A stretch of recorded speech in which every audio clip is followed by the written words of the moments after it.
এইটার ভ্যালু কত? আচ্ছা cot থিটা মানে এটা তো ট্রিগোনোমেট্রিক রেশিওতে করা যায়, হ্যাঁ কি না? কিন্তু সবসময় যেটা বের করবো সেটা দিকে একবার তাকাবো। হ্যাঁ, এই জিনিসটাকে কি ছোট করা যায় নাকি? দেখো এদিকে দেখো, সময় দেখো। এইখান থেকে কি কমন নিতে পারি বলতো? কে বলতে পারবে? 2 নিতে পারি কি? আচ্ছা তাহলে এখানে লিখি। এইটা তাহলে 2 কমন লিখি, 1 প্লাস cos থিটা, হ্যাঁ কি না? 2 কমন নিয়ে নিলাম। বলা যায় কি? বলো নিচের থেকে কি কিছু কমন নেওয়া যায়? এই 2 যদি কমন নিতে কি থাকবে? এরকম থাকবে না? তাহলে 2 এর কোনো ভ্যালু আছে? 1 মাইনাস cos 1 প্লাস cos, এই জিনিসটাকে আমি কি বলতে পারি? a square minus b square বলতে পারি না? 1 মাইনাস cos স্কয়ার থিটা বলতে পারি না? 1 মাইনাস, আচ্ছা এটা কোন সূত্রতে পড়ে? তাহলে 1 মাইনাস cos স্কয়ার থিটা মানে আমরা কি জানি? sin স্কয়ার থিটা জানি না?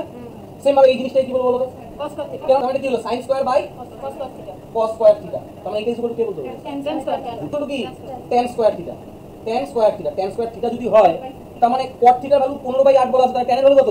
8/15 কত হবে? 64/225।